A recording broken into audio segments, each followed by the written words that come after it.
हरे कृष्णा, राधे राधे। आप सभी भक्तों का हमारे चैनल में स्वागत है और आप सभी कृष्ण भक्तों को देवशयनी एकादशी की ढेर सारी शुभकामनाएं। आज की इस वीडियो में हम जानेंगे कि देवशयनी एकादशी कब है और चतुर्मास कब से शुरू हो रहा है। चतुर्मास में हमें पूजा, नाम जप, भजन, दान, दीपदान, इसका नियम कब लेना है, पूरी संपूर्ण जानकारी मिलेगी आपको एक ही वीडियो में। तो प्लीज़ वीडियो को पूरा देख लीजिएगा और वीडियो को लाइक शेयर अवश्य कीजिएगा। राधे राधे, जय श्री कृष्णा। अब हम बात करते हैं कि देवशयनी एकादशी कब है। 2026 में आषाढ़ के महीने में शुक्ल पक्ष में आती है ये देवशयनी एकादशी। तो ये देवशयनी एकादशी पड़ रही है 25 जुलाई की और दिन है शनिवार। एकादशी शनिवार को मनाई जाएगी और इसी दिन से लगेगा चतुर्मास, यानी कि देवशयनी एकादशी से ही शुरू हो जाएगा चतुर्मास। भगवान श्री हरि विष्णु चतुर्मास में योग निद्रा में चले जाते हैं। 4 महीने के लिए योग निद्रा में जाते हैं क्षीर सागर में हरि विष्णु जी। तो आपको कोई भी एक नेम लेना है तो आप देवशयनी एकादशी से ही आप नेम ले सकते हैं।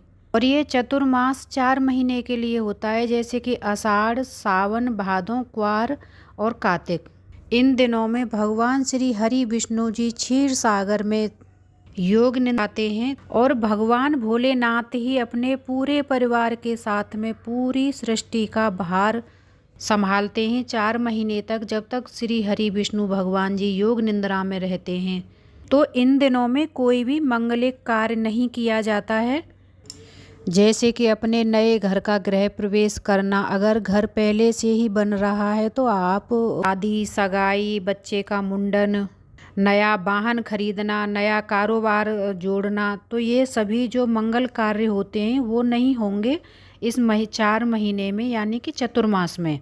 बाकी पूजा पाठ, व्रत, दान, दीपदान, आप इनमें से कोई एक नियम अगर ले रहे हैं तो वो देवशयनी एकादशी से ही नियम लिया जाएगा। देवशयनी एकादशी से ही कोई नियम ले सकते हैं, जैसे कि व्रत का बहुत से लोग तो पूरे 4 महीने व्रत रखते हैं, फलहारी व्रत रखते हैं और वो अन्न का त्याग करते हैं।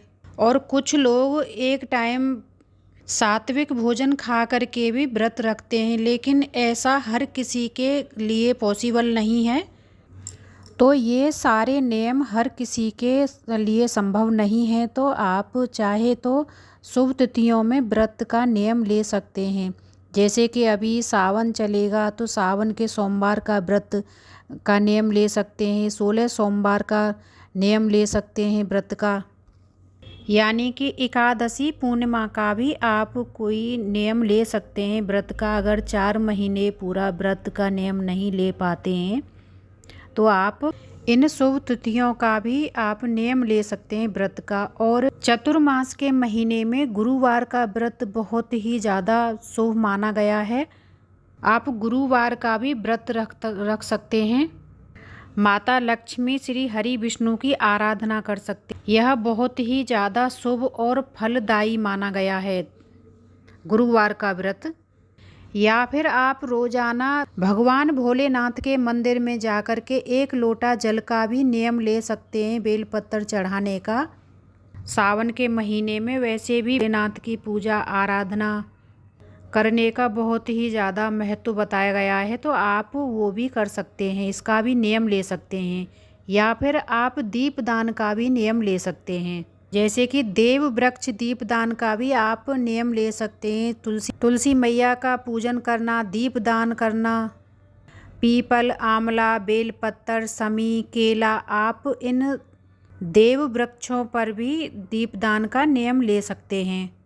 या फिर आप अन्नदान का भी नियम ले सकते हैं, जैसे कि गाय को रोटी खिलाना, वो भी अन्न का दान है। आप नियमित रूप से गाय को रोटी खिला सकते हैं। सुबह एक रोटी गाय को खिलाना बहुत ही ज़्यादा पुण्य का फल की प्राप्ति होती है। या फिर आप चींटी चुगाना, पक्षियों को दाना डालना, ये सब भी आप नियम ले सकते हैं।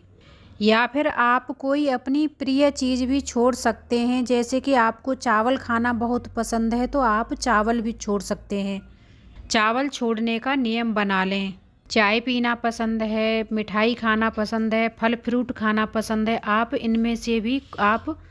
इनमें से एक चीज़ छोड़ने का नियम ले सकते हैं। या फिर आप अपने घर में हवन का भी नियम ले सकते हैं, एक छोटा सा हवन करने का भी नियम ले सकते हैं। सत्संग करना, कीर्तन करना, नाम जाप करना, आप इनका भी नियम ले सकते हैं, कोई एक नियम। विष्णु सहस्त्र नाम ओम नमः शिवाय का मंत्र का भी आप जाप कर सकते हैं, या फिर ओम नमो भगवते वासुदेव मंत्र का भी आप जाप कर सकते हैं। अब हम बात करते हैं कि हमें कौन से काम नहीं करने चाहिए, कौन से नियम नहीं लेने चाहिए, जिनका हमें परहेज करना है। और एकादशी के दिन चावल नहीं खाने हैं, ना ही तुलसी पत्र तोड़ने हैं। तुलसी दल एक दिन पहले तोड़ के रख लेने हैं। एकादशी के दिन तुलसी दल नहीं तोड़ते हैं, तो हमें तुलसी दल एक दिन पहले ही तोड़ के रख लेना।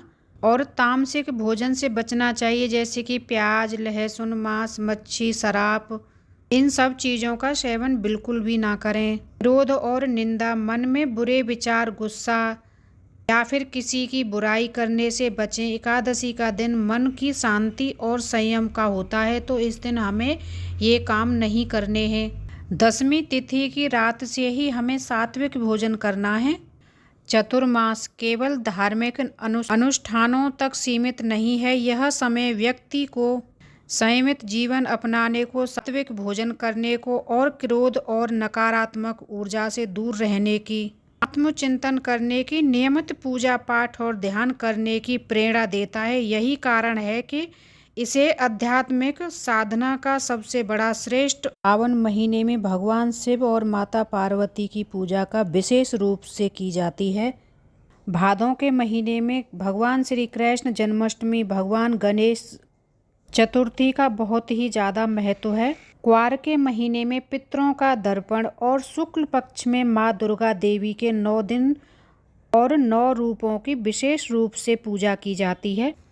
ओम नमो शिवाय मंत्र का जाप या फिर ओम नमो भगवते वासुदेवाय मंत्र का जाप नियमित रूप से करना। राधे राधे, जय श्री कृष्णा। इस वीडियो में दी गई जानकारी आप सभी के लिए थोड़ी बहुत भी यूजफुल हो तो वीडियो को लाइक, शेयर और चैनल को सब्सक्राइब अवश्य करें। राधे राधे, जय श्री कृष्णा। वीडियो देखने के लिए आप सभी भक्तों का बहुत बहुत धन्यवाद। जय हरि विष्णु, जय माता लक्ष्मी। आप अपनी कृपा दृष्टि सभी भक्तों पर बनाए रखना। राधे राधे, जय माँ लक्ष्मी, जय भोलेनाथ।